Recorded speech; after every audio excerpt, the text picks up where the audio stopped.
Good morning. My apologies for me running a little late. Got tied up on in a conversation there, but I'd like to call this work session for May 7th, 2024 to order. And if you could please join me for the Pledge of Allegiance and salute to the state flag. I pledge allegiance to the flag of the United States of America and to the republic for which it stands, one nation, under God, indivisible, with liberty and justice for all. Salute the flag of the state of New Mexico. This is a symbol of perfect friendship among united cultures.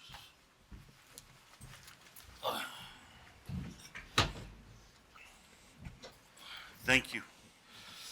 Moving on to next item on the agenda is going to be approval of the work session agenda. So moved. Second.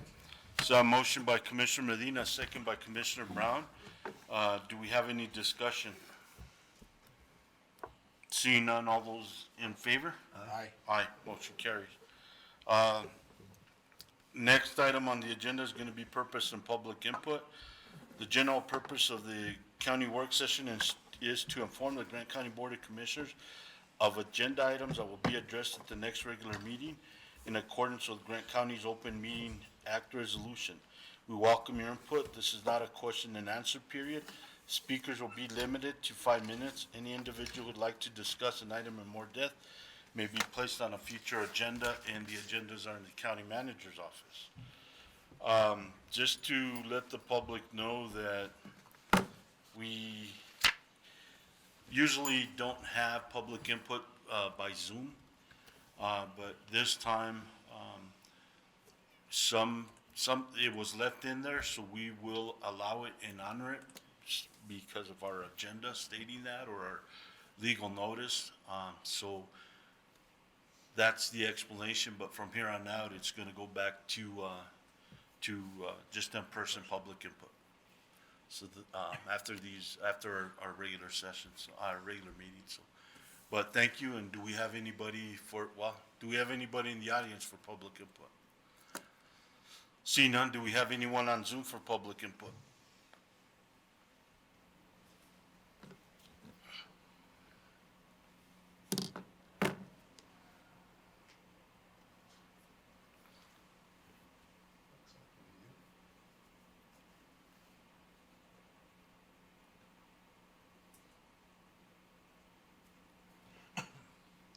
I'm taking it that might be a yes, but Muted.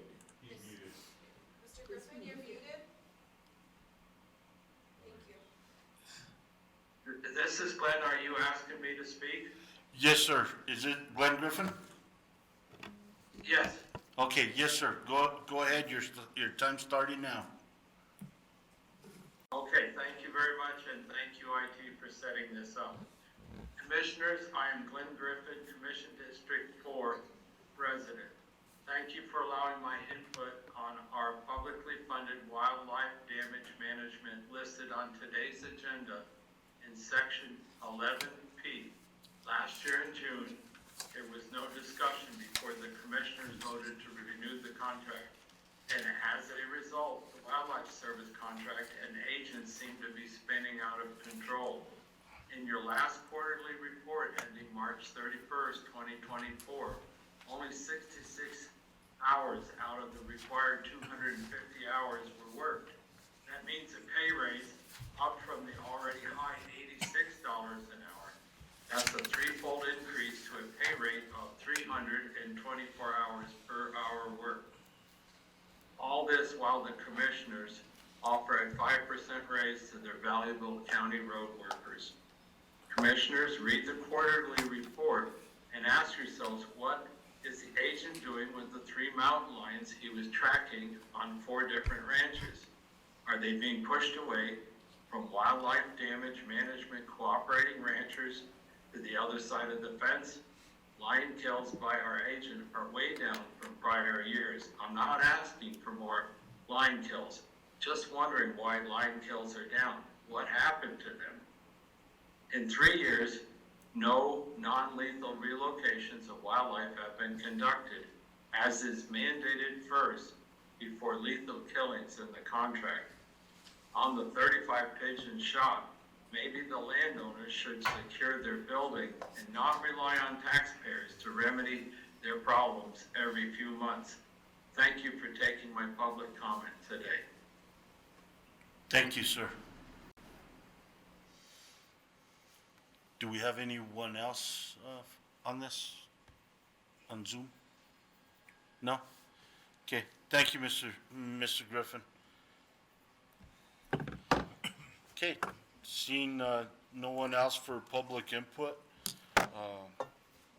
gonna go ahead and move on to item 5, which is presentation, and guess we have a presentation of the delinquent solid waste account subject to lien.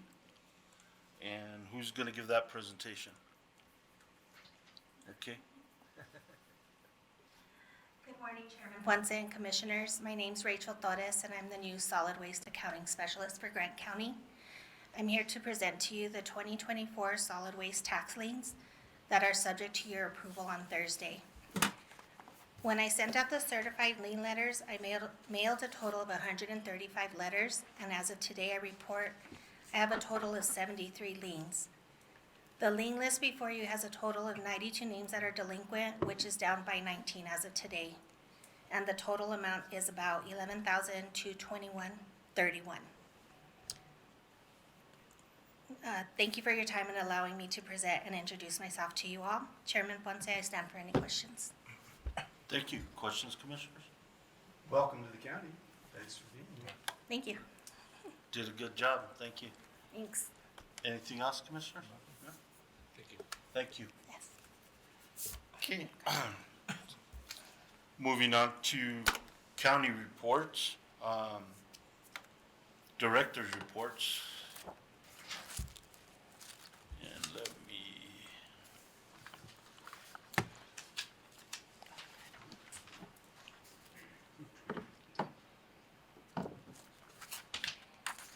Okay, first report is, Detention Center, Mr. Anzola.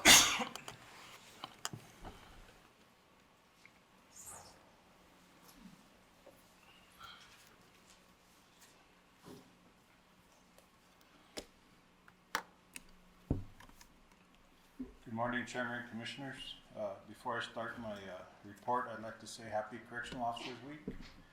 This is the week that we go ahead and acknowledge and recognize all the young men and women that work in our line of work in different prisons, jails throughout the United States, and acknowledge their hard work and dedication to a very difficult job they have, sometimes impossible job they have. So we'll be celebrating that this week, as I have on my report here.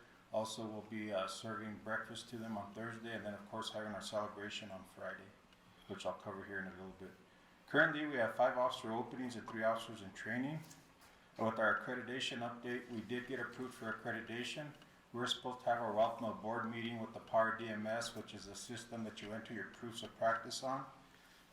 It got canceled due to an illness on their side, so our meeting is scheduled for tomorrow for approximately 2 hours.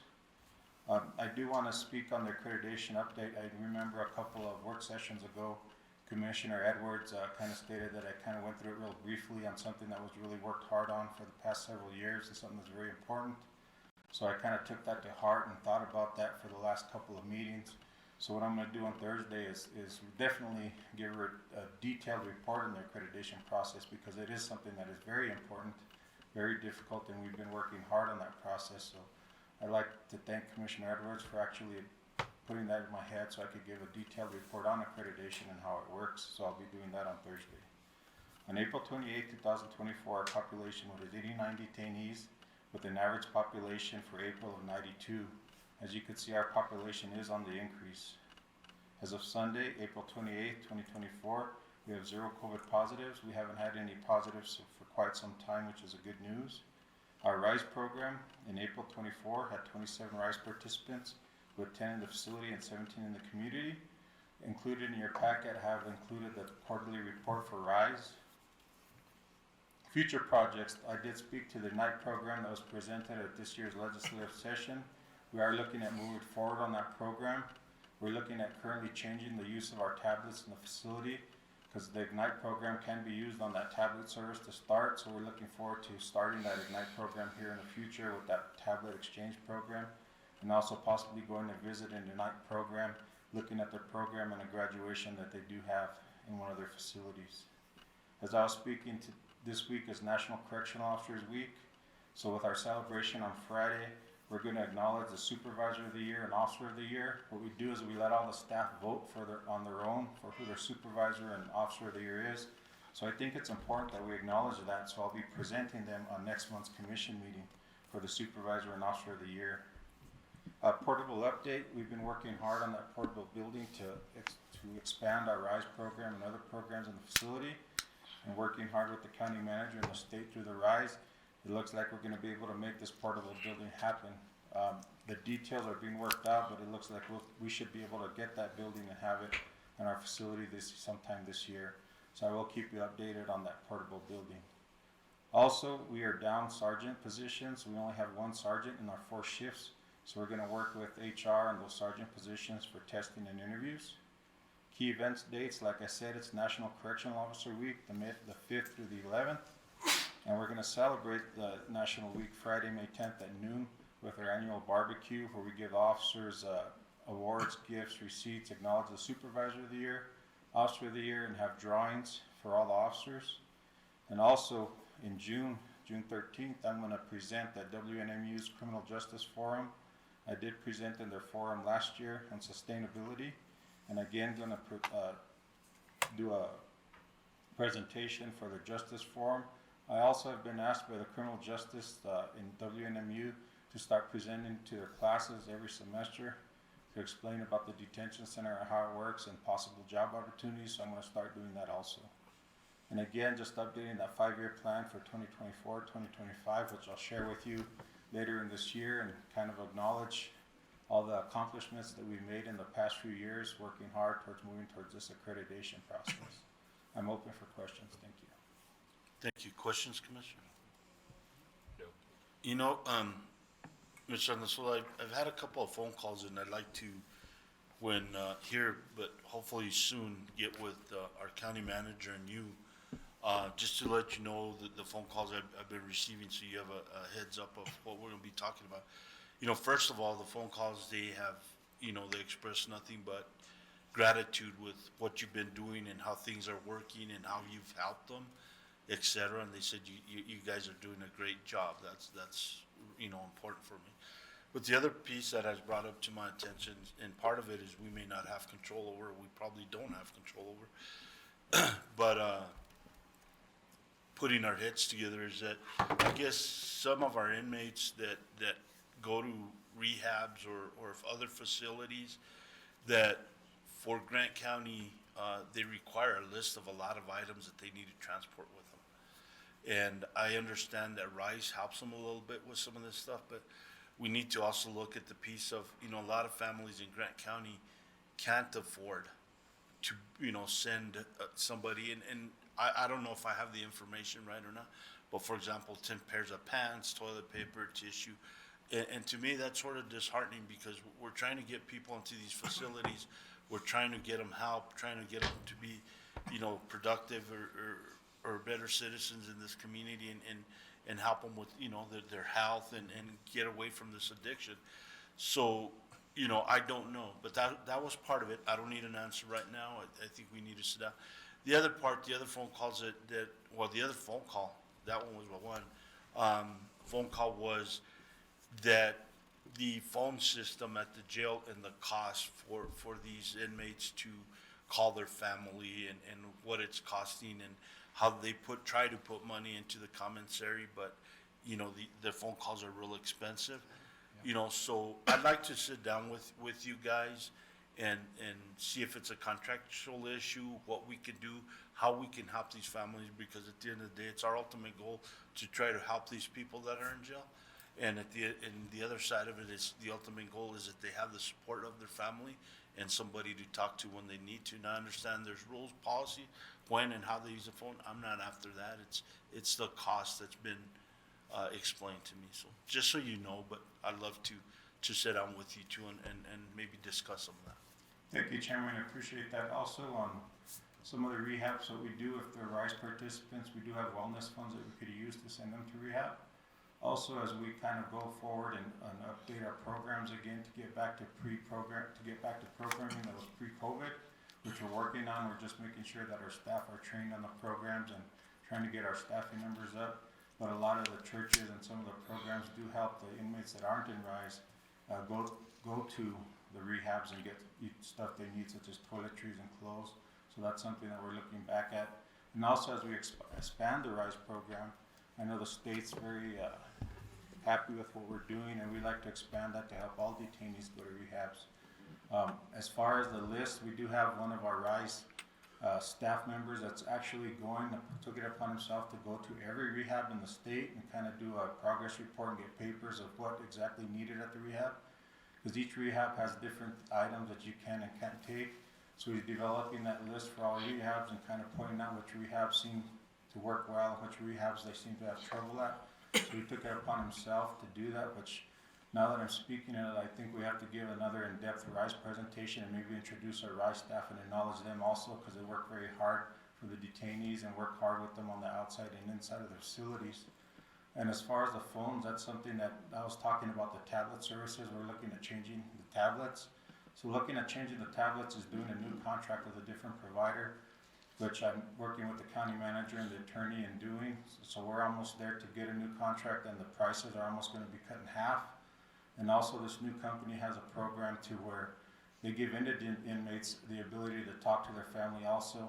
And then we're going to stop pretty much with the phone charges, and they're going to have tablets where they could have visits that are a little bit cheaper with their family members. They could see them and hear them through the earphones. So that's something that we're looking at. And also that indigent program for detainees that don't have any money, so they could contact their family at least once a week also. I do know that our supervisors, when they're busy, they try and give free calls to the detainees, but oftentimes we're kind of shorthanded and often busy, but the staff does try and give phone calls to the inmates that are indigent.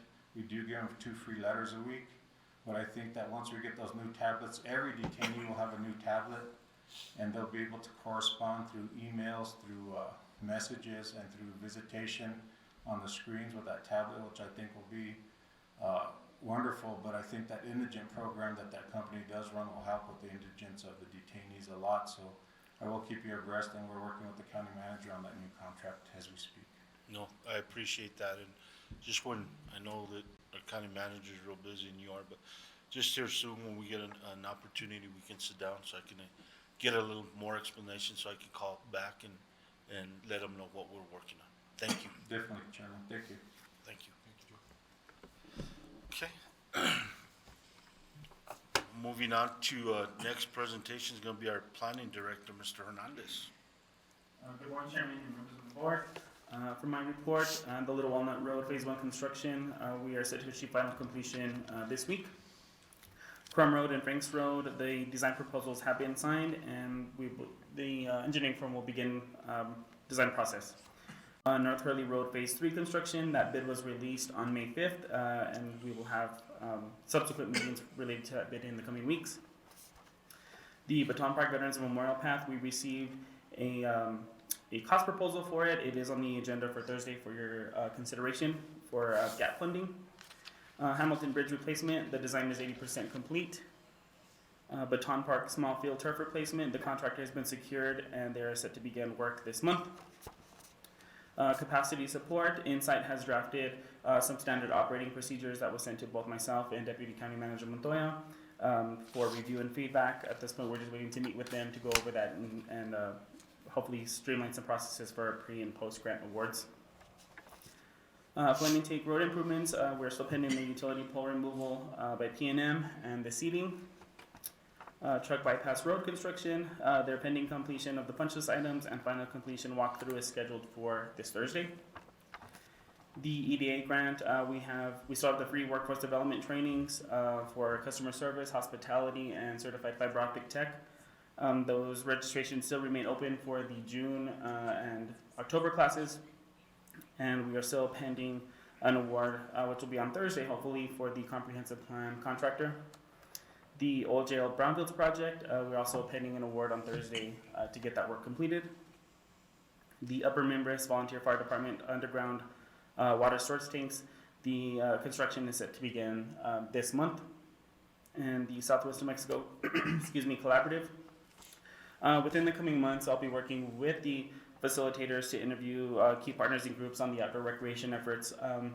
Once those interviews have been completed, we will meet with the Forest Service, BLM, and the town to begin project mapping to identify priority projects for outdoor recreation. The future projects remain the same, and I do have several items on Thursday's agenda that I'm happy to discuss down further in the meeting. And as key event dates, May 13th, we do have the Southwest Regional Transportation Planning Organization meeting, and that will be for project presentations and ranking. The one that we submitted for this year under this grant cycle was Ridge Road. And on May 16th, we will have the Colonias Board will meet at the City of Deming to make their awards. And at this point, I stand for any questions. Thank you. Commissioners, Commissioner Brown?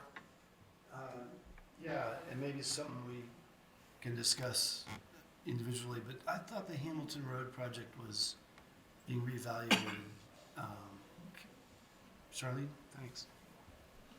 Mr. Chairman, Commissioner Brown, the funding source is being reevaluated. We still need to proceed with the design and then decide if that's how we want to rebuild it.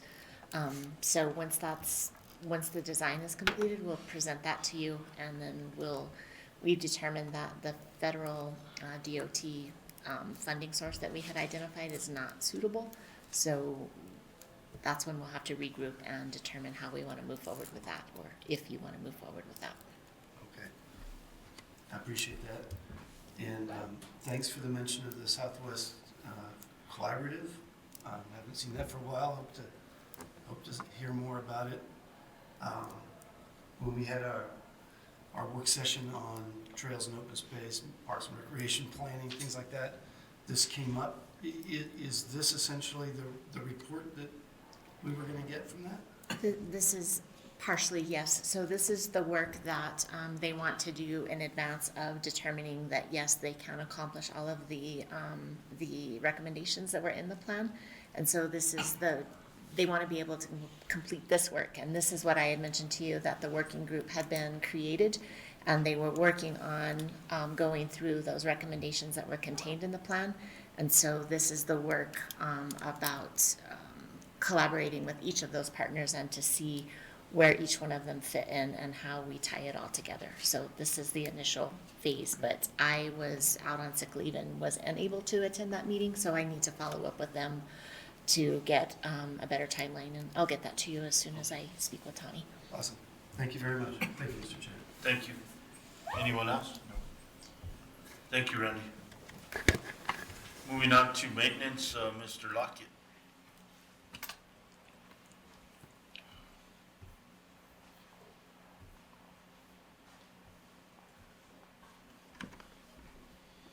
Good morning, Mr. Chairman, Commissioners. I have in front of you the maintenance report. Under current projects, we did some spring cleaning at the detention center, Sallyport. Got a bunch of material out of there just from years and years of storage. We're continuing painting the front rails at the courthouse. Working on installing the concrete ramp on the north side of the courthouse for easier access to the grounds. Baseball field irrigation system is fixed at the Cliff baseball fields. I'll have some pictures later on. Fairground scrap metal recycling and the cleanup is complete there. So that whole hillside to the east of the rodeo arena has been completely cleaned up and ready to go for future work. Rodeo arena dirt work is complete now as well. The new secure shade structure for the new shooting range and more has been installed. As far as the future projects, they remain the same with the addition of the manager's office break room remodel. Key event dates and briefings, the maintenance department has completed their CPR training, so we're all certified for that now. If you'd like to view these pictures, the arena work, you can see we added those 12 belly dump loads full of sand in there to get it reworked, leveled, and the rocks taken out. So we can start getting some more events there and safer for participants and livestock that enter that arena. Cliff baseball field, we are making a lot of good progress out there. I think the kids are happy. Things are just happening out there, keeping it maintained. Fix some leaks that have been there for a long time and just creating a lot of ruts. Still a lot of work to be done out there, but we're making good progress. And so, moving on, I stand for any corrections for, I stand for any questions for the maintenance department. Do you have anything for that? Now, just thank you for, the Cliff Field, you guys are doing great, and I'm sure those kids and parents appreciate it. Thank you. You guys did really good. Got it. Thank you. Thank you. Yeah, I have a great crew out there.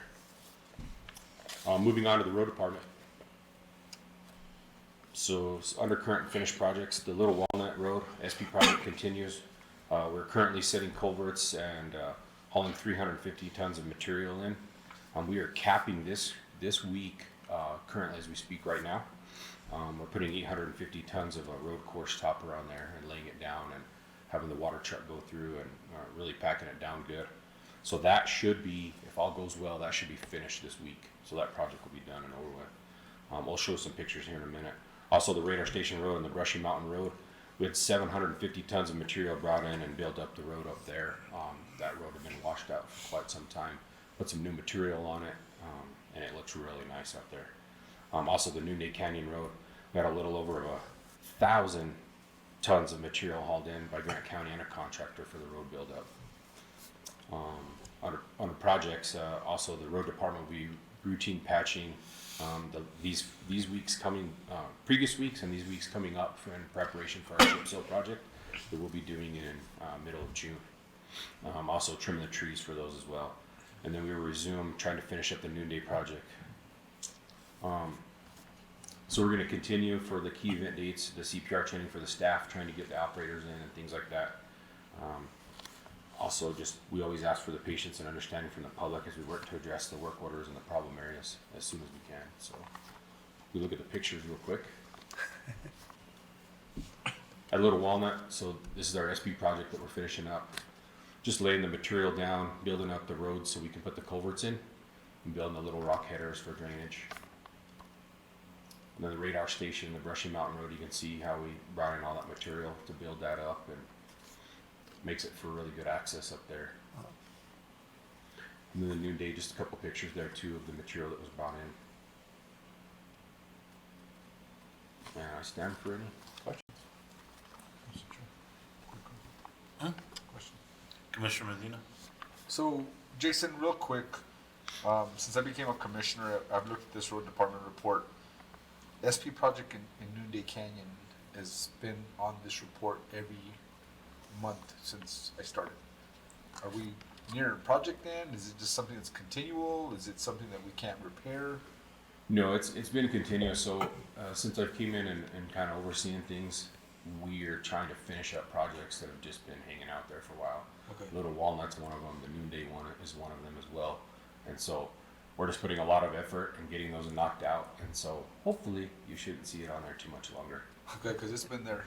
Yeah. every month. So we're working. I also had a members resident ask about it, and I was just kind of Right. curious. It was on my mind too. So It I went back, appreciate a lot of it goes back to weather and Yeah. then staffing issues, just trying to make sure there's a lot of things that have to line up logistically wise to get these things completed. So Totally understand.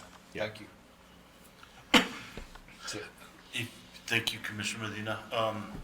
When you get a chance, and I know it's coming up in June with the chip seal project, and you usually do, and it does happen, but see if we can get our commissioners or something a list of the roads that are gonna be worked on with Okay. an approximate time frame, because we do get a lot of calls on those roads, and at least we know what you guys are doing and what roads you're working on.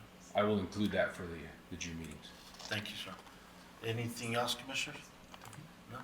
Thank you. Thank you. I guess that's it for the reports, right? Director's reports? Moving on to, next item's gonna be review of the regular meeting agenda for May 9th, 2024. County Manager. Huh? Sure. Oh, sorry. Said no emergency services. No, I think we split them up, remember? Oh, right. Yes, sir. Yeah, we Thank you for reminding me. Yeah, we split them up. Well done.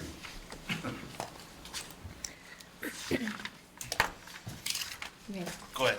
Mr. Chairman, Commissioners, so you have the agenda in front of you. First item, proclamations.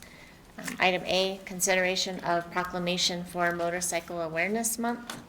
This is a proclamation we do annually. Mr. Sturgeon approaches all counties in the state just to create an awareness of watching out for vehicles, to watch out for motorcycle traffic, and it's something we do every year for him. Item B is consideration of proclamation for National EMS Week. For Commissioner Medina, had this item on the agenda to acknowledge the EMS staff and recognize EMS Week. Moving on to presentations, item C, that should say detention center accreditation. This is what Joseph just spoke of. He's just going to give you a detailed report of what the accreditation process looks like for us.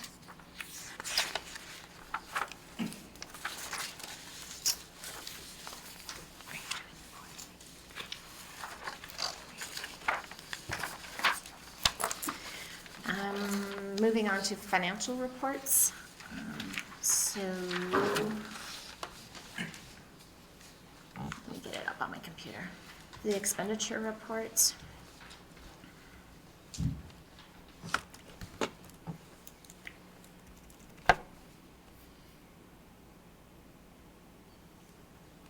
Well, if my computer will cooperate. Okay. So for the period ending April 30th, 2024, you have accounts payable total of $3,161,612.84. Payroll total of $514,587.20 for a total of $3,676,200.04. And you also have the listing of expenses over 10,000. Questions? Comments? Still looking at, oh, never mind. Yes. I know. Dean Commissioners? No, thank you, Shirley.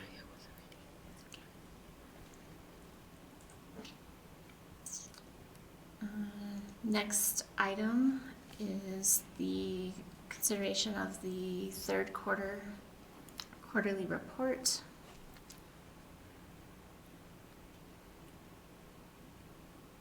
And I'm probably going to stumble through this a bit, so bear with me. I will hit the major funds. So for the general fund,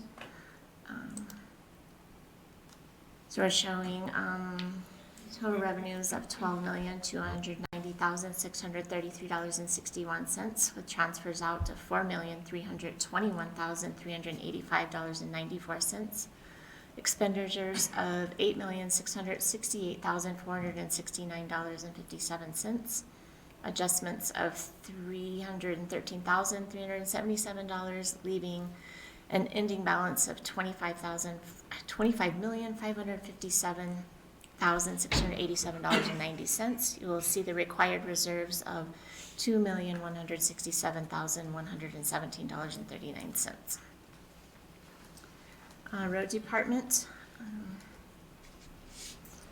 revenues of $555,998.01, transfers in of $845,268.04, expenditures totaling $1,615,149.08, leaving ending balance of $224,183.97.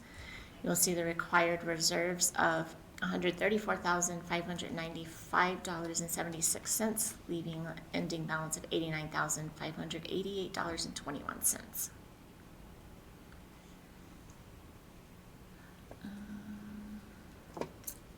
Moving down to corrections.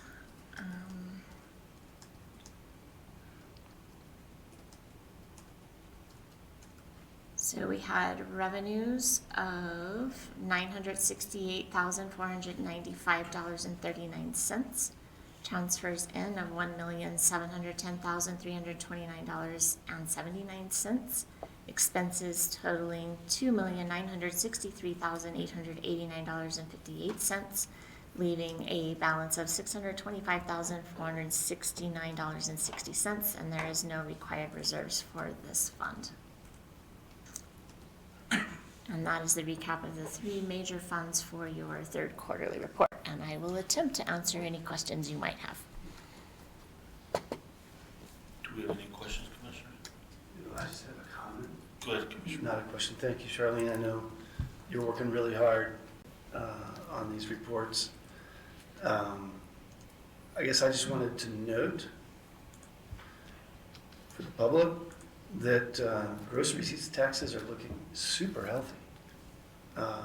Roughly 90%, even though we're only 75% the way through the year. And by my calculation, we're 200,000 ahead of budget on gross receipts taxes, and likely to increase with the last quarter of the year. So that's a great sign of a healthy economy. So Yes, it thank you is. for the report. Yeah, good catch, because yes, that's exactly, that's accurate, completely accurate. Really pleased to see that. Thank you. Thank you, Commissioner Brown. Any other questions or comments?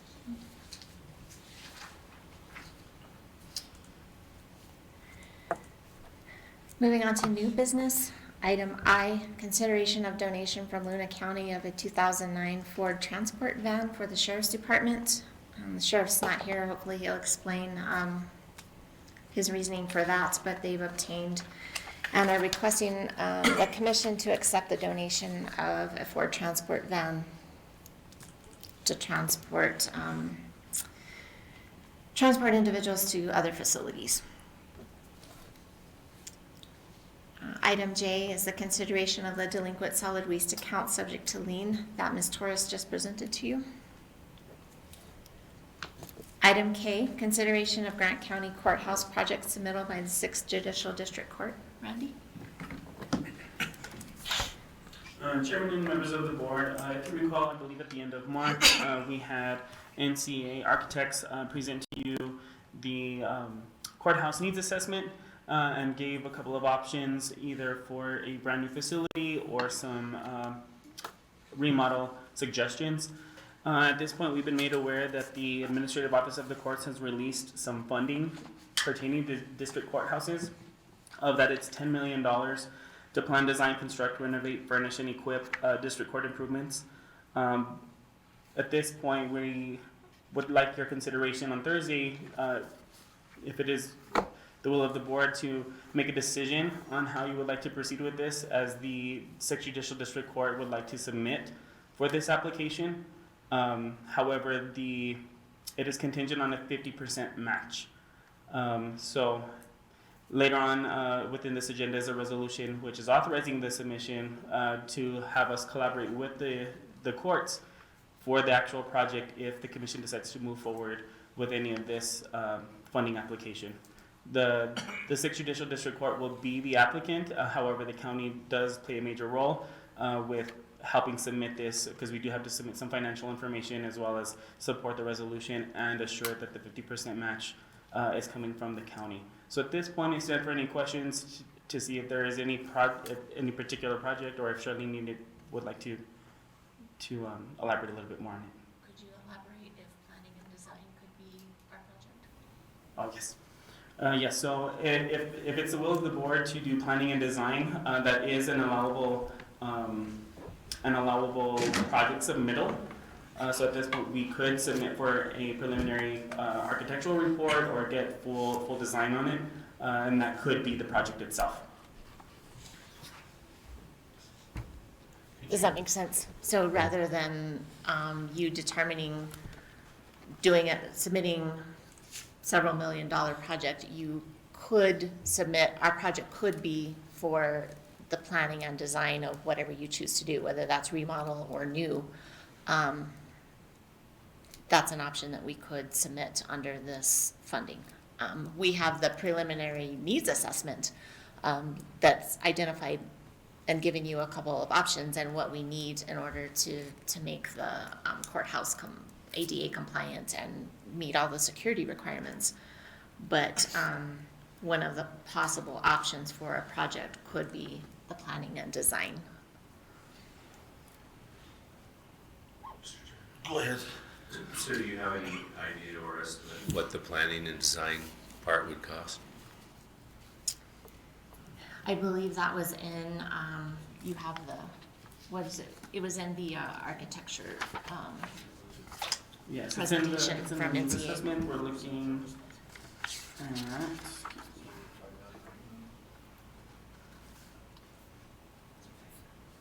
at about 753,000, And there's 10 million available statewide?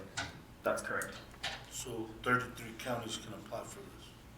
So let me ask you this, and I know that I've been in a lot of discussions with, and you know what's going on with Otero County, right?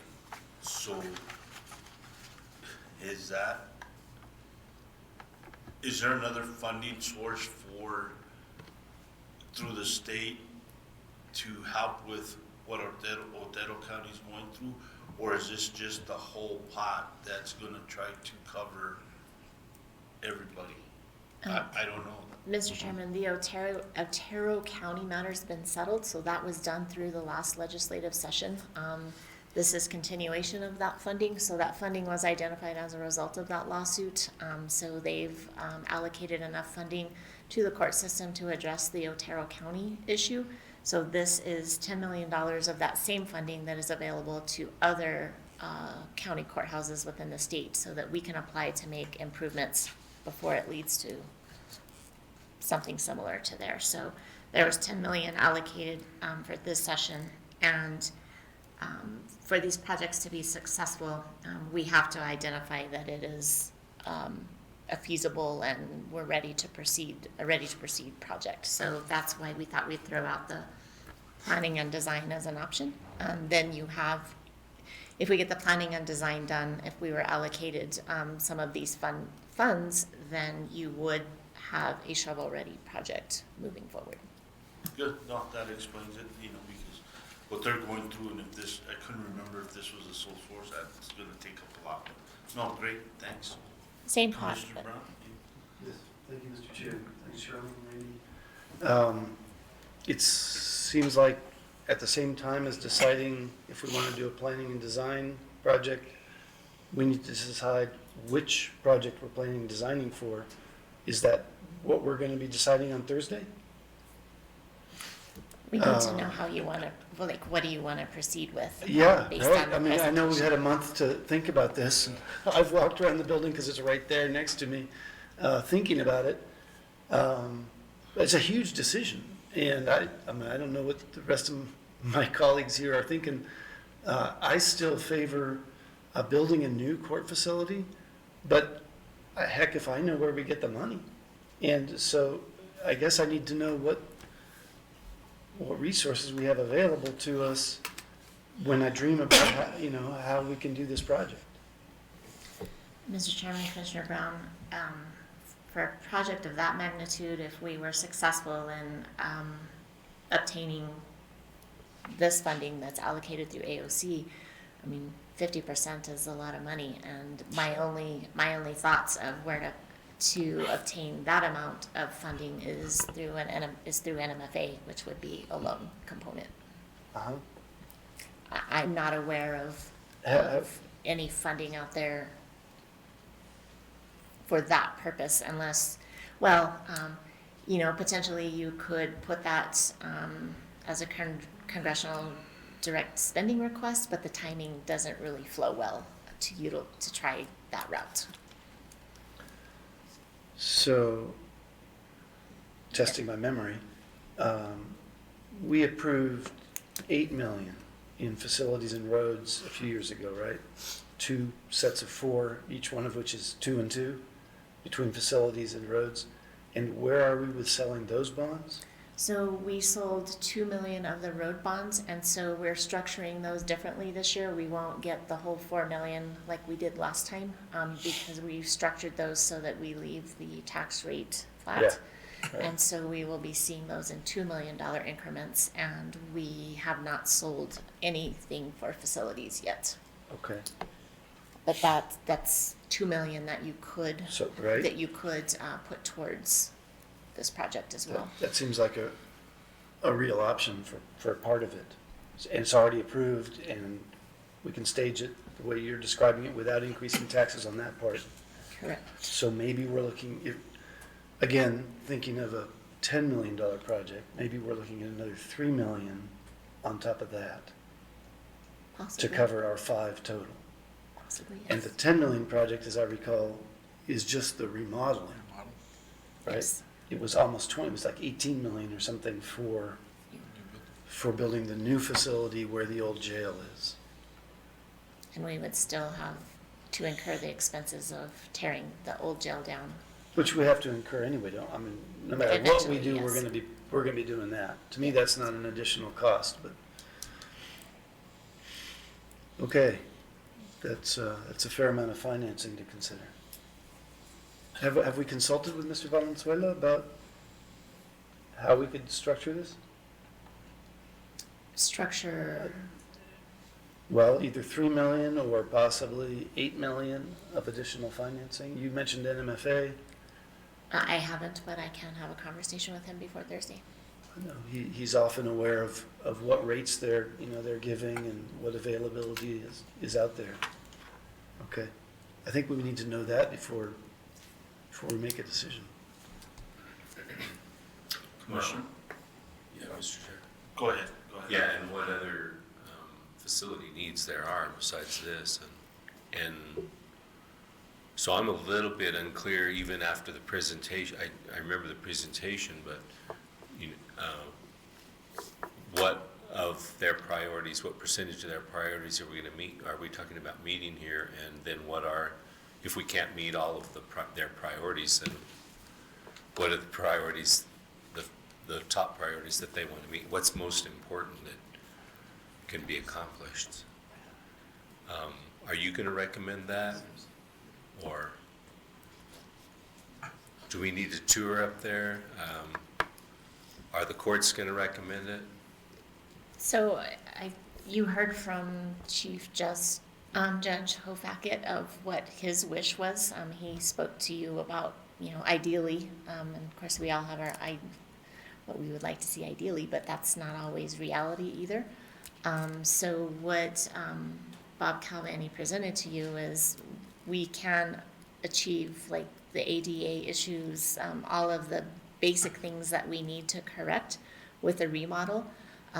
Doesn't completely address all of their security issues and the separation of the traffic, which would be required in a new facility. So all of that was in the plan. I think we uploaded that. It's in your packet. So for a refresher, you could go back and look at that. So they've made their recommendation to you about what they would like to see, and Mr. Calvani laid it out of what your 2 options would be. So really, it's our decision as to how you wish to move forward. I mean, And what were those 2 options? Do I need to go back and read that, I guess? so that was the remodel, which is approximately 10 million, and then building new is Okay. pushing 20. Okay. So the remodel option it's a $10 million option. There's not an option for, 4 million. yeah, 4 million or 6 million. Okay. Commissioner Medina? Are we in the right place to get a loan right now, County Manager?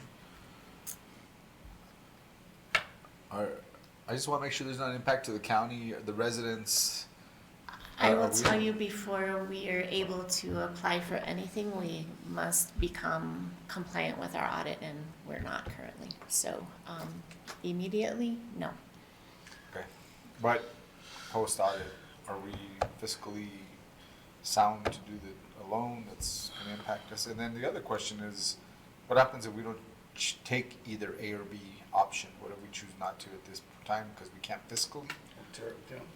Otero County, yeah. I mean, what happens at that point? Potentially, could we end up in the Otero County mess that they were in? But I would think that we've got a much better working relationship with our district judges than they did.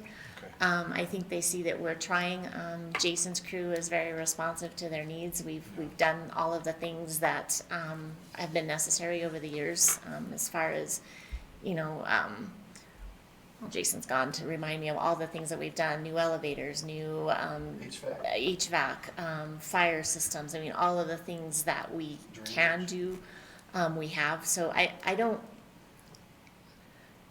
knock on wood, I wouldn't say that we would end up in that boat. It just seems. I when you think say- if you're asking me for a recommendation today, mine would be just go after planning design. You decide if you wanna plan and design the remodel, or you wanna plan and design new.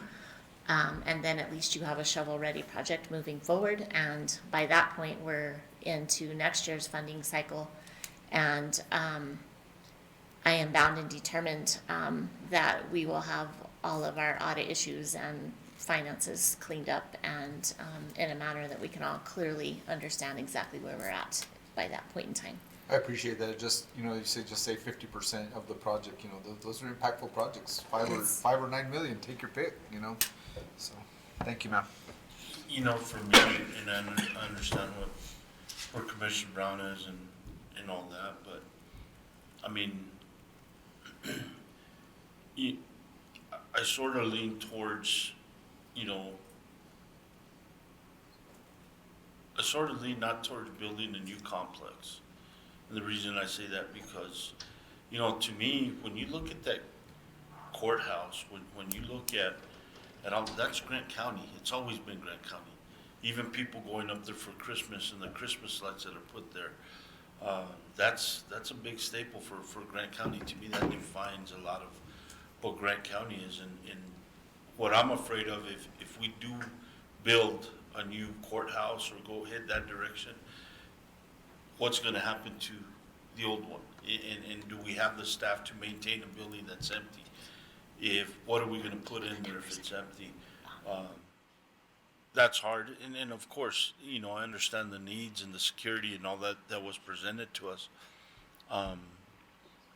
So, you know, the expense too, I mean, I would really like to see that we go after design to update it and to complete that and have it whole as to how it looks now. But, you know, I'm open to what everybody thinks. The other part is, you know, if you put another complex, where's that complex gonna go? You know, where's the parking? We already, during jury trials, et cetera, with magistrate court now being next door, our building, you know, there's a lot of problem with some of the parking. People are parking on Cooper Street, I believe, Broadway Street. That's hurting some of the residents in their parking too. You know, I don't think we have anywhere where we can build a complex. Is it gonna be overshadowed by the courthouse in front of it? You know, there's a lot to really think about. I don't know if I could think about it, to come up with the decision Thursday if I have to. I mean, to me, it's just, let's do what needs to be done there to get it going and get it compliant and, move on. But, you know, I do have a lot of questions on the building, it, where, how, the parking, et cetera. Yes, sir. Go ahead, Commissioner Brown. Thanks, Mr. Chair. I think those are great questions, and I totally share your commitment to that building. I guess one thing I want to note is if we do the renovation, it's actually somewhat of a misnomer because there's 6,700 square feet of new building on the west side that's part of that renovation. So yes, they're renovating interior hallways and putting in a new sally port, but they're also adding almost 7,000 square feet to the backside, which could negatively impact parking, actually. I think it's going to take up more space that we don't really have. So there's that concern. I'm sure they can do it respectful of the original architecture, but even if you're respectful of the original architecture, I think it could damage the integrity of the building. Whereas the new construction would allow us to use the existing courthouse moving forward. My feeling is that the county building on Silver does nothing for me emotionally or for the county's history or anything, right? It's just not an amazing building. And there's offices there that could be moved into the courthouse if we move the court operations to a new facility. And there's a design drawing here for where they would locate a new courthouse, which would be where the old jail was. And currently, nobody's using that parking space, the space around the old jail, because the building's, closed off. But at least this drawing shows parking all around it, secured parking. I don't know the math, I don't know how many spaces we'd end up gaining or losing, but it strikes me that the new building could end up with more parking, not less, compared to adding 7,000 square feet on the backside of the courthouse. Again, that would be a question for design to consider, right? Maybe I'm wrong about guessing about the impact of parking. Those are good points. I mean, I see that. Yeah, well, I totally agree with where you're coming from. I do not want that courthouse to be unused and to fall apart. The other thing we need to think about is, which is great, and I'm glad the town of Silver City and our legislators have come through for the rec center. Yeah. I'm wondering what spillover we're gonna have as far as parking, and I've seen their design into that building that we have there too, so Yeah. that's a great idea if we Yeah. can get some of those offices moved up there. But yeah, no, I totally agree with you. My idea as always sometimes has been if we come to that because of the parking, and during my time working for the town of Silver, the parking, and I'm sure now it's even worse with some of these trials that go on. Yeah. Sometimes my idea was, well, if we get rid of that old jail and turn that all into a parking, that works, but I don't know what the other commissioners have planned or think of the area where that jail is. Chairman, time is of the essence a little bit on this. The deadline for the court submittal is June 3rd. So if you're not comfortable maybe making a decision on Thursday, we would probably suggest that you would add this to either the second work session. I believe maybe Charlene said it was going to be a special meeting, or so with maybe if it's not Thursday, here in a couple of weeks, we can add this back to that agenda before a formal decision would be made. But the deadline for the courts to submit this funding application is June 3rd. And the way I'm thinking is I have this feeling that our last meeting of this month is probably gonna be a special meeting anyway. So, I mean, maybe we could, table this till that meeting and think a little bit more about it and look at certain things. But that's up to the rest of the commissioners also. And do you think you might be able to speak with Mr. Valenzuela fairly soon? Okay, cool. That would be helpful. I just have one more question. So if we went for the planning and design, couldn't all of the concerns that have been brought up here by Commissioner Brown, Chairman Ponce, be addressed in plan and design? I mean, that's the purpose of Well, we planning. need to know whether we're planning and designing big project or medium project. So we Right, need, that's true, yeah. we need to know if we're planning and designing remodel and adding additional square footage to the current facility, or if we're planning and designing the new facility. And I would mention to you that one of the main concerns when we spoke with Mr. Calvani, and also from the courts as well as from our perspective, was the parking situation. That was explained loud and clear that we could not lose any parking spaces. And I think if you look at his schematic of the new court facility, they've tried to make sure that we did not lose space. So Chairman Ponce brings up a good point about the old jail being knocked down. Could that be included if we do decide to go with the old building? Could that also be included in the proposal to knock it down and make it into a parking lot at the same time? That way we don't have to get one loan and in a month to get another loan, and that way it's all wrapped up in one package? Yeah, helps make the decision. Thank you. From your experience, how long would it be before we'd be going after the money for the full project? I mean, if you had to guess. 2 years, 3 years? No, I don't think it would be that long. If we were awarded, you would, well, it's gonna depend on when we get the grant agreement. I don't know if AOC works any faster than DFA, but, if you were awarded funding to do the planning and design, I would think that the architect could have it designed and have your approval within a year, and we would be seeking funding sources depending on how you choose to move forward. I don't think it's 2 or 3 years down the road. I think in a year we would be looking for potential funding sources. That would be something that we would be looking at as, we could start looking for potential funding sources when you decide how you want to move forward. Okay. Yeah, so interest rates are always a concern, but that's hard to predict. I know they're high now. I guess they are. I know private lending. I'm not sure about government lending and how that even works. You know, and I mean no disrespect to new commissioners, because, I mean, 3 of our commissioners are terming out. And I by no means mean any disrespect to the new commissioners that are coming onto the commission in January. But I know that this commission has had meetings and public input and all that, and I just don't want to start all over again with different ideas. So I like to try to respect the wishes of the current commission and looking at certain things and ideas that they have come up with. So I'd really like to get some of this as much as possible done before our 3 of our commissioners term out.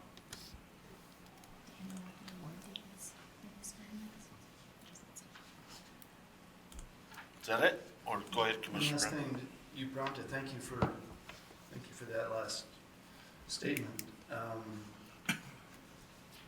The group that did those public input work before was Amy Bell's, is it Design Work Studio or Groundwork Studio, something like that? Groundwork Studio, I think.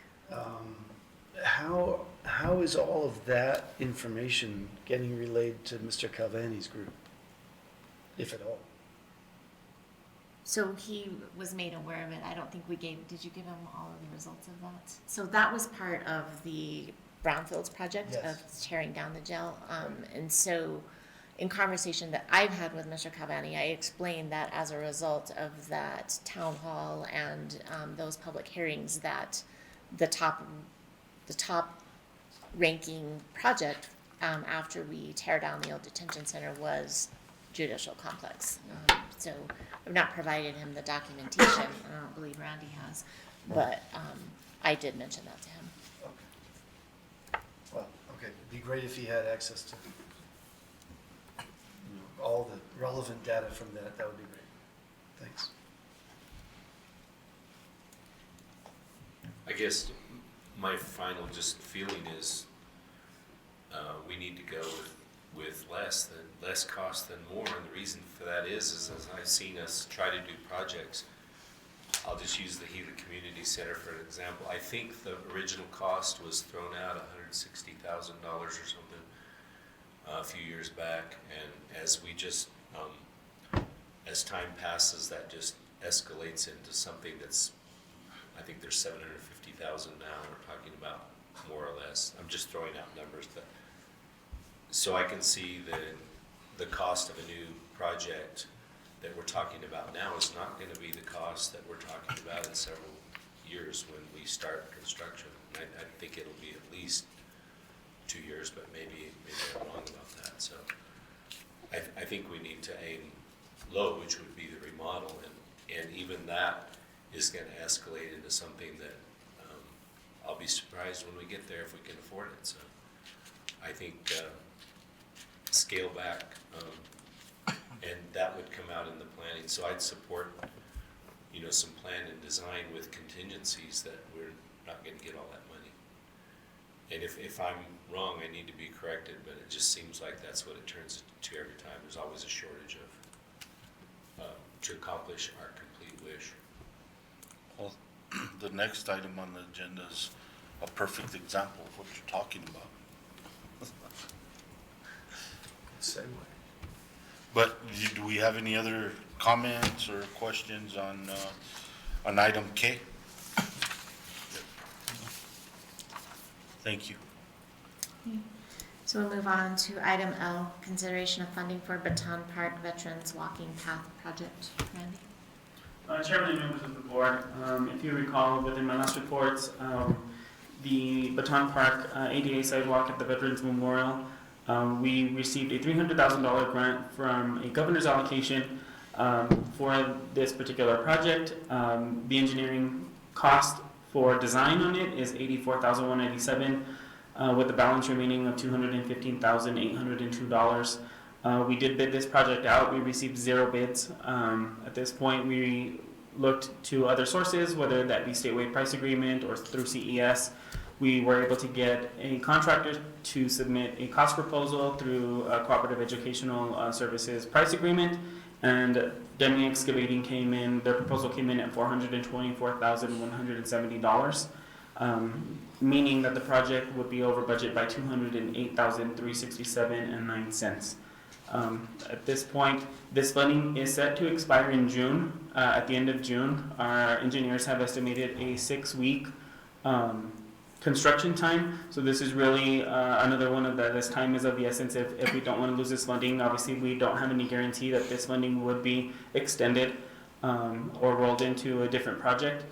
So at this point, we either will move forward with it if it's the will of the commission to fund the difference, and if not, this project is considerably smaller than some of the other ones, so I don't know if phasing it is appropriate. It's too small to really phase. It's just really concrete work and lighting. So we've looked at it. We've even cut back some of the path a little bit, not totally affecting what the veterans' requests were. This would initially we had added an additional area, but that we had to cut that back. So now this footprint that is currently in design is what the veterans have requested. So we've met that as much as we could. And at this point, I stand for any questions. You know, I don't have any questions, but I guess I do have some comments for our commissioners. And all of the commissioners have seen that and the pride that they take in that area and how they've built that and how beautiful it is. And rightfully so, I mean, for our veterans. I don't, to let our commissioners know that I don't have a problem with funding the 208, just because of what they've done with that park. They maintain it pretty much themselves. They have their own equipment there. If you look at it, it's beautiful. It's a great, it's a memorial, and it's beautiful. I don't see a problem in this. I mean, I appreciate our governor, giving us the $300,000. I know that was one of her projects, something that she wanted to see get done. And I know that talking to some of the veterans groups out there that, they're also proud of what they've accomplished there. So my opinion, I think we need to help them as best as we can. And, we have, hopefully we're starting now in the summer to have more events out there. Softball tournaments, it's gonna draw more people there, but it'll be under construction this summer. But next summer, they'll really have something to look at. So that's just my sense of this. Mr. Chairman, Commissioners, and we have explored every possible way of utilizing other funding, requesting extensions. There's no other way to complete it other than for us to provide the gap funding, and we do have that funding available to complete this project. And and this is not one we can table, because if we don't award this project and award the contract to Deming Excavating, it won't be done in time to submit for reimbursement from the state. We would be using operating money to pay for a capital expense. That's a little hard for me to swallow, but I'll be thinking about it. No, it's understandable. I mean, yeah. So I'm sure you've considered, you talked about phasing, so you wouldn't want to turn part of the path into to dirt or whatever you want to complete. The intent is for ADA compliance. So if there's any veteran out there with a walker, a wheelchair, this also includes benches, pull-off benches, and lighting. So at this point, we've exhausted, That's a good explanation, thank you. We've probably seen this, but I can't picture right now like a plan view of this project? Do we have something like that available?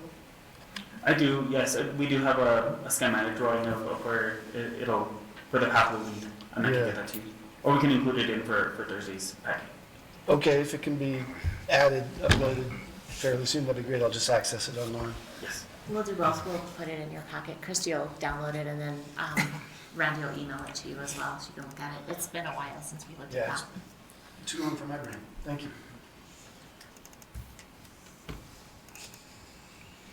Anything else, commissioners, on this? No. Thank you.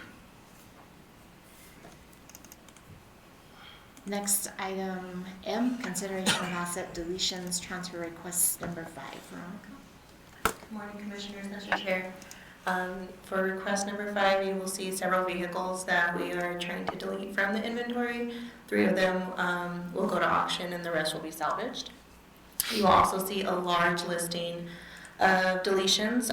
If you recall, back in November, we had RCI come out and do an inventory count for all the departments. So I took on the task of comparing what they have to what we say we have. There are many items that we no longer have that were shown in our inventory. A lot of them are non-capital assets, and these are items that we would like to have deleted. And I stand for any questions.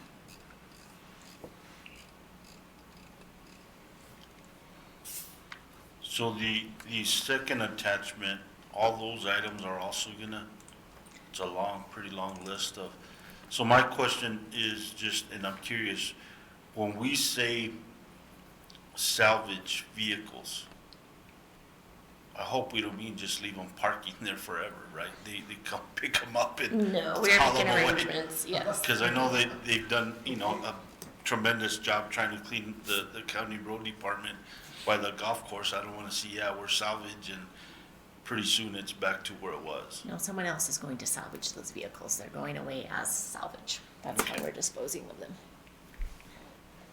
Anything else, Commissioner?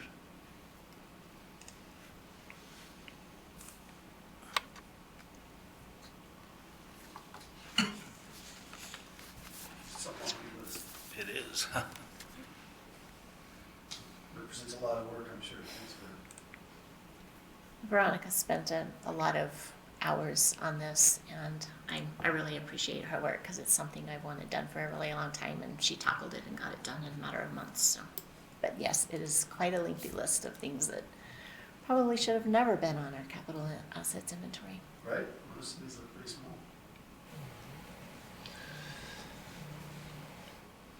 We good? Trust the staff on this one. Yeah, no kidding. I was looking at that list. I thought, okay, thank you, Veronica. That's a lot of work there. Anything else on this? No? Thank you.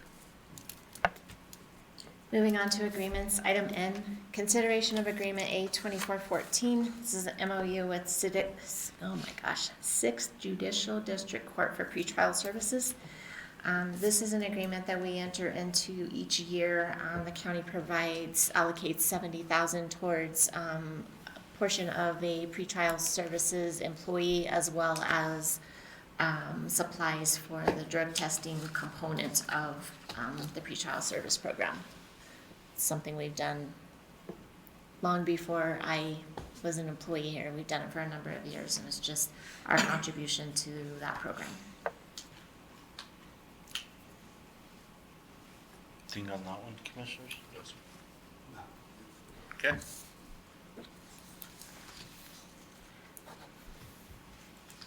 Moving on, I'd like to talk about item O and P together.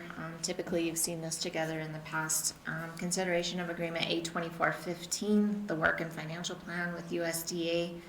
Item P is the consideration of agreement A 2416, cooperative service agreement with USDA for wildlife damage management. Typically, these were combined in one, and so they sent us 2 separate documents, but comparing the documents, nothing's changed. Still have all of the language that we requested in previously. 2415 is the actual work and financial plan. The agreement outlines some other things. So where you've seen it in one document previously, they sent it in 2 this year, but I did not see any difference in anything that we've approved in the past. Cost is the same, the language that we requested previously appears to still be intact. Okay, yeah, just a quick one. I'm guilty of only reading the first one and not realizing there was a second one. And in the first one, I didn't see, there's extensive description of when they can use M44 cyanide canisters, but I didn't see what I thought the restriction was that we had placed on using those on public land. What I saw about public land is that they have to have a separate agreement. But I didn't see that specific restriction. And maybe it's in the second document, but actually that's frozen now on my screen, so I can't find it. I thought I saw that somewhere. Christie, well, Charlene's looking at that. Yeah. If I can see Christie, there you Are are. you having the same problem I'm having? No, My screen's- can you print There me we go. copies of both? So I have to be scrolling through this computer later so I can read them before Thursday, please?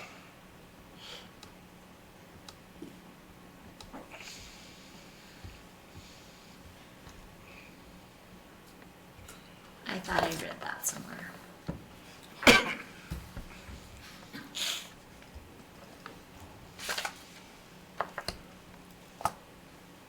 It doesn't have If to it's be not that, in there, Christie. we can, we It can can be there. request, that could be part of your approval is to add that language back in there, but I thought I saw it somewhere.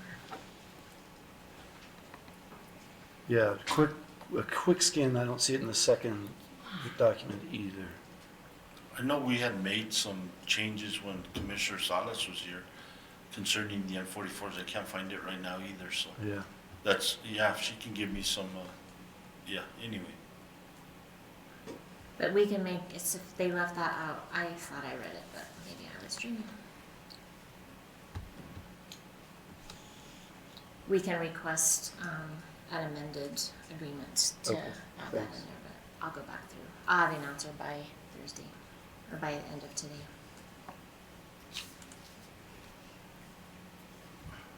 Anything else on these items, Commissioner? Okay, thank you, Charlene. Moving on to item Q, consideration of agreement A 2417. This is a mutual aid for fire rescue and EMS with Catron County. So we've been working on mutual aid agreements, and Scott's worked closely with the emergency manager in Catron County, and this is just an updated mutual aid agreement between the two counties to provide fire and EMS response. It's been, we've had one with them for a number of years. This is nothing new. It's just cleaning it up and renewing. Any questions on any of those?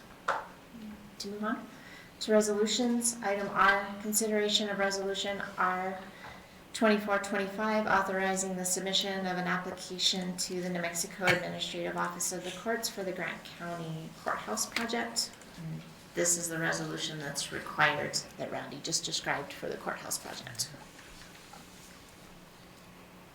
Item S, consideration of resolution R 2426, Gila and members Senior Center Infrastructure Capital Improvement Plan for fiscal years 2026 through 2030. Chairman, members of the board, before you is the infrastructure capital improvement plan for both the members and the Gila Senior Center. They are due May 12th, May 12th this year. I've had extensive conversations with HMS about what the ICIP is. They do have a great understanding now. They've also been in conversation with Jason as far as work that's been completed and any remaining work that does need to be completed at the senior centers. So to jump into the Members Valley Senior Center, their top priority is facility interior improvements, and their second one is equipment and furnishings. What that means is the facility, the facility interior improvements, they want to replace the flooring in the dining room as well as the recreation area, as well as paint the entire interior of the facility. For equipment and furnishings, they would like to add some split air units in the food storage area to help maintain food temperatures, and then modernize the stove to a convection oven to support the current and future meal needs. For the Gila Senior Center, their top priority is facility improvements, and their second priority is equipment and furnishings. Facility improvements includes flooring throughout the entire center, and equipment and furnishings is to purchase and install a range hood and a walk-in refrigerator. So I stand for any questions at this time. Commissioner Medina? Randy, does any of that include like window repair and stuff like that? Because the last time we were out there, it seems that some of the windows need to be replaced and so forth. Window replacement can be an item added to it. We can add it to this one now if there's a need determined to have the window replacement. I was just thinking if they're gonna do the floors and everything and paint everything, it just might be an idea. They could just do an assessment on the windows and make sure that they're up. Yeah, a little what bit of I an can do is I can reach out to Jason to make sure that he agrees with that, and if there's any assessment that he needs to do in order to do it, and I can also talk with HMS to make sure that they're okay. Maybe that's something that we add for facility improvements on it, so yeah, there shouldn't be a Appreciate it. problem. Thank you. That's, Commissioner Medina, I guess this question's for you.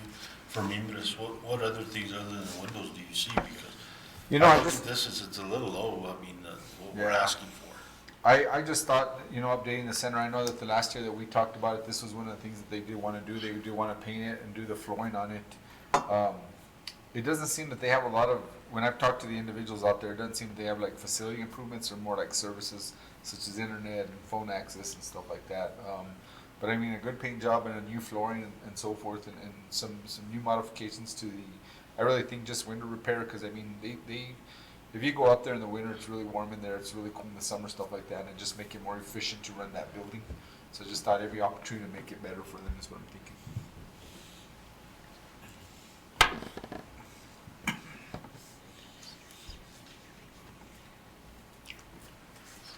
Good question. So were you able to attend those meetings that HMS had? No, sir, I did not attend. Okay. But they've communicated the needs. Yes, That was a needs assessment meeting, right? yes, that's correct. So it's my understanding that they also use those meetings to determine what they submitted to us for project submittals. Okay. And that was targeted towards services. Oh, services not. Okay, got it. Thank you for clarifying that.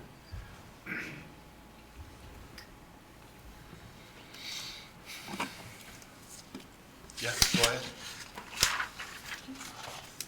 Moving on to bids and RFPs. Item T, consideration of RFP 2406, Brownsfield cleanup projects. Good morning, Commissioners.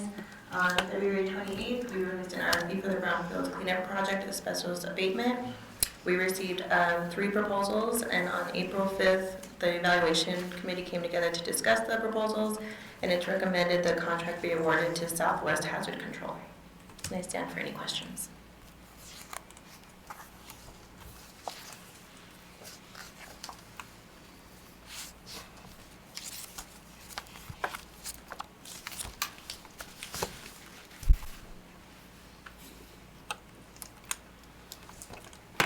Questions, Commissioner?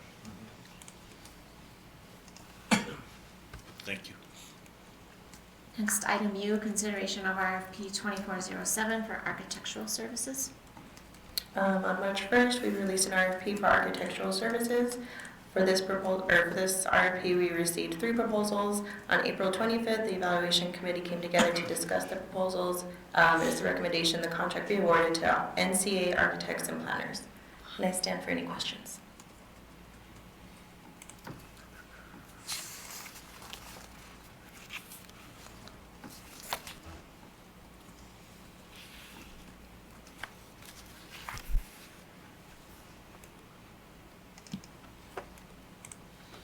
Questions, Commissioners? No? Thank you. Item V, consideration of RFP 2404, comprehensive plan. February 19th, we released an RFP for a comprehensive plan consult. We received 3 submissions as well for this one. On April 5th, the evaluation committee came together to discuss the proposals. It is the recommendation that the contract be awarded to Bohannon Houston. And I stand for any questions.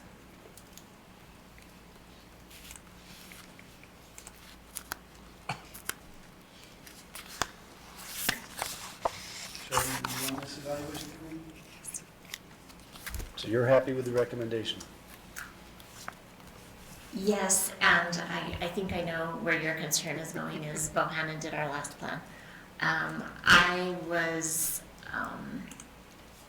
the subcontractor that they're using, which is Norris, so I did a little research on them, and I'm confident with as much work as they are subbing to that particular firm.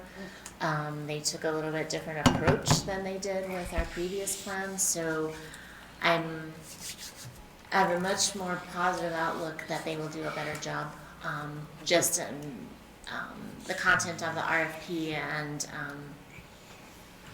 the product that we will have in the end will be much more than what we had previously. So I really was quite impressed with the subcontractor that they had identified. I think it was Norris. Is that something? Something like that. Good, well, But the other I'm two pleased were with not that an answer. option, so, yeah, one was, pretty certain they did not realize what they were responding to, Wow. and then the other, it kind of took it as a marketing approach, and that's not what this plan is for, so, Thank you. Yeah, I probably in the same boat that Commissioner Brown was there. But thanks for your explanation. Anything else on that, Commissioners? Yeah. No, good.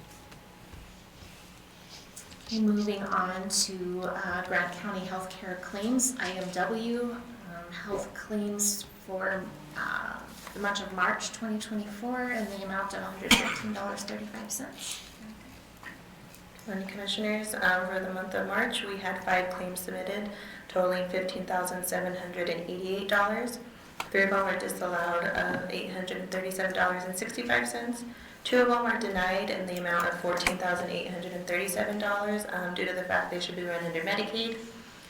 So the amount recommended for payment is $113.35.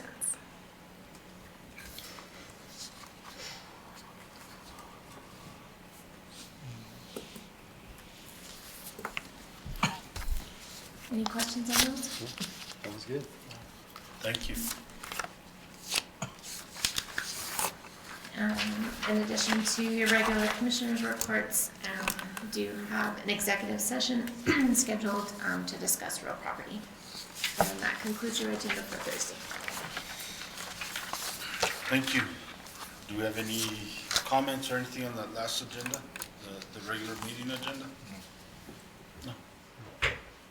Okay, thank you. So moving on to Commissioner reports, Commissioner Billings, do you have anything? I don't think so, thank you. Commissioner Brown, No, thank you. Commissioner Medina, No, sir. Commissioner Ponce, nope.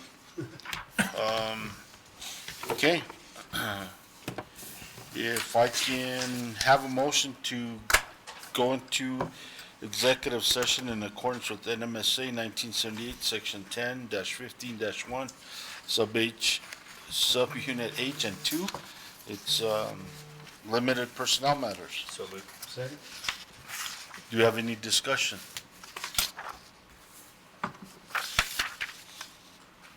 Seeing none, all those in favor? Aye. Aye. Madam Clerk, can we have a roll call? I've never done this before. You've never, okay, Just read our name tags. just, Just ask each one of them, like Commissioner Billings, Commissioner Nancy, Commissioner Medina, Commissioner Brown, do you all, know that, that you are entering into executive session? Mr. Chair, Commissioner Billings, Commissioner Medina, or individually? Oh, okay. Okay. Commissioner Billings, are you aware that we're going into executive Yes. session? Chair, Mr. Chair, yes. Mr. Medina, Yes. and Mr. Chair Brown? Yes, thank you. Perfect. Yeah, great. Nerve-wracking. We're all looking at it. Okay, just to let you know, there is no action item on this, so, thank you.